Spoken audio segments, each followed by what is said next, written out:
In today's video, we're going to be talking about the heavy demons of Doom Eternal. Demons that we're going to be constantly fighting against in the campaign. The super heavy demons are obviously going to be stronger, faster, and overall harder to defeat, but most of them will not appear until the later parts of the campaign. The heavy demons like the Arachnid Ron, Pain Elemental, Mankibas, Hell Knight, Dread Knight, Whiplash, Carcass, Maker Drones, and the Baron of Hell are demons or drones, maker drones, that are going to be constantly killing you and damaging you in the campaign, depending on what difficulty you choose, of course. I am, of course, going to choose Nightmare from the very beginning. Doom Eternal comes out in 4 days, and I highly doubt that we're going to reach 100k subscribers before it comes out. But that doesn't mean that I do not appreciate the amazing support you guys have given me. From the bottom of my heart, thank you so much. If you enjoy the videos I produce, then please consider subscribing so that we can reach 100k subscribers before the end of March. Let's get this video to 5,000 likes, and again, thank you all so much for the support. You guys are amazing. You are awesome. Anyways, in this video, I'll be talking about the lore behind the heavy demons in Doom Eternal, lore that can be found in the leaked art book of Doom Eternal, and lore that has already been revealed in the codexes of the game. The information that I'll be showcasing will not affect your experience with the campaign in any way, as it is information that doesn't reveal any plot point of the game itself. It's only talking about the origins of the demons. So, with that being said, take this information as a very minor spoilers. Let's begin with the Dread Knight, one of the new additions to the demon clan in Doom Eternal. The Dread Knight. A variation of the Hell Knight breed, the Dread Knight has been modified and hardwired for aggression, armed with an exoprosthesis powering energy blade augments. The Dread Knight is the lethal result of the UAC cultist engineering. Epinephrine regulators modulate the Dread Knights with an unbroken flow of rage-addled adrenaline, while its endorphin receptors have been synchronized to respond to the use of its arm-mounted blades.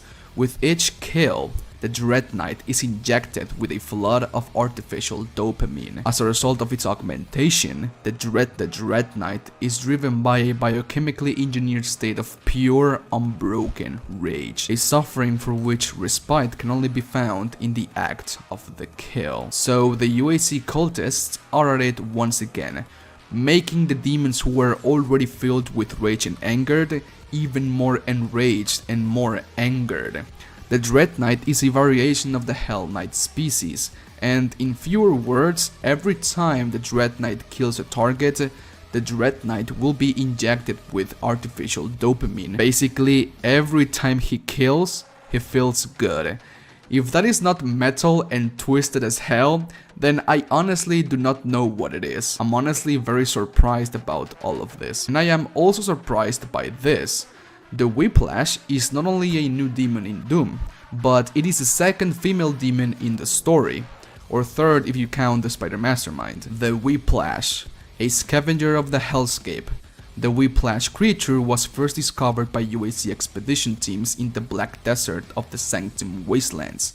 These elusive serpentine demons move with speed and agility, capable of striking from a distance with retractable blade whips concealed within their forearms. This particular demon breed became an object of interest to the UAC engineers on Earth, but attempts to capture live specimens of this nimble and unpredictable creature proved to be exceptionally dangerous. After successfully acquiring one specimen, researchers implanted it with cybernetic augmentations designed to enhance the Whiplash's innate strength and lethality. At this point, mostly all of the new demons were biologically engineered by the UAC cultists.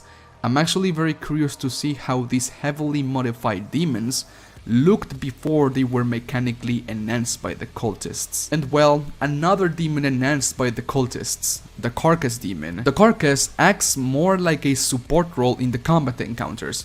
It will protect other demons with its shield, and it can also kill you if he puts his shield in front of you when you are shooting a rocket. He's basically a troll. The Carcass, the product of inhuman biomechanical engineering. The Carcass was created in the remote labs of the cultist enclave. Neither truly living nor dead, It exists in a state of partial reanimation, its cybernetic armature simulating a living impulse within a decaying organic host, devised as a means of extending a soldier's usefulness in combat after death. The unliving host can only be destroyed by severing the body from its cybernetic implants. This is basically the definition of a zombie. Now, this next creature is not a demon, and in the Codex of Doom, it is described as a father demon or father creature. But Hugo Martin said in my interview that the Maker drones are really heavy hitters in the campaign, and that technically they are heavy demons. The Maker drones are going to be shooting you with lasers from a long distance, and while their whole body is covered in armor, the head is his only weak point. When the Makers first revealed themselves to the Argenta, it was thought to be an act of divine intervention. Descending from the heavens, this mysterious race of beings brought with them the offer of eternal peace, bearing gifts of technology which would transform the Sentinel world and bring it toward to a new age of technological prosperity. The Makers, while possessing nearly godlike ability, are themselves neither immortal nor omnipotent.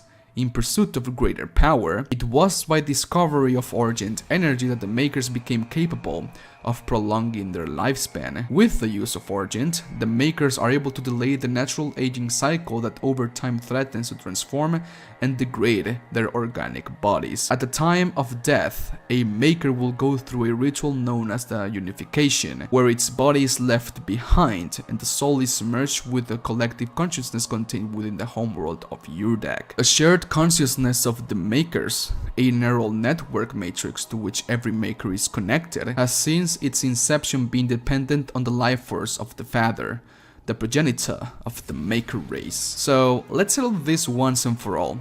Do you think the Makers are actually angels and from heaven? Let me know down below.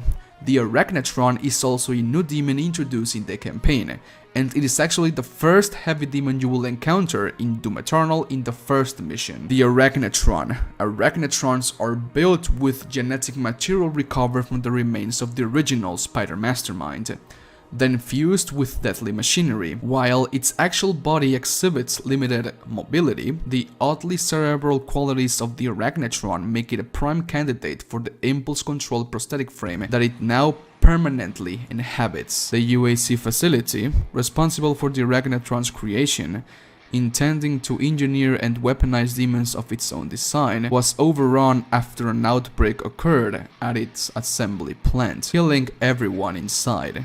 The facility, still operating under the directive of the administrative AI, continues to manufacture Arachnitrons autonomously. So, one thing that we can pick up from the Arachnid is that his big brain is capable of moving this heavy machinery at will.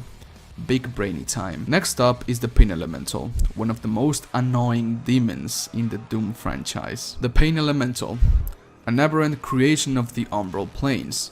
The Pain Elemental is descended from the primal, abominable depths of the demon world. Knowing only its own torment, the elemental is cursed to forge lost souls within the fiery pit of its guts, a process that is excruciating and without end for the duration of the creature's miserable life. The elemental's only reprieve from its own agonizing and torturous existence is the projection of suffering into the world. For this reason, the Pain Elemental reaps great satisfaction from killing indiscriminately, destroying its environment and inflicting misery on the innocent. The Pain Elemental knows only pain. He is cursed to forge lost souls inside his god, a process that causes him pain. His own existence is pain itself. Can we get an F in the chat for the Pain Elemental? He has been misunderstood since 1994. Man. The Mankibus, the big boy.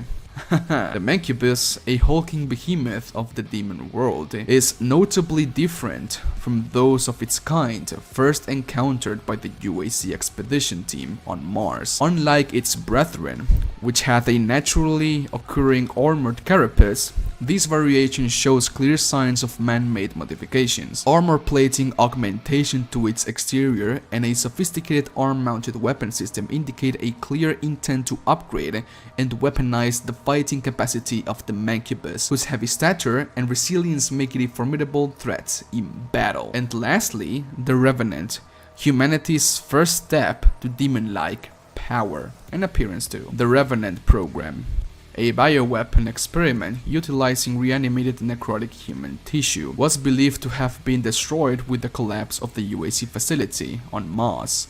However, the newly emerged cultist enclaves on Earth, former UAC divisions now under Hell's direct control, have begun work on a second wave of production of the Revenant program. While much of the platform's existing weapon payload is preserved as originally designed, the cyberneural programming has undergone modification. Pattern signals which simulate a state of frenzied, unrestrained bloodlust are wired to the host's frontal cortex. While these signals are active, the host is incapable of thinking or feeling anything but a singular compulsion to inflict death and violence on the living. The Revenant.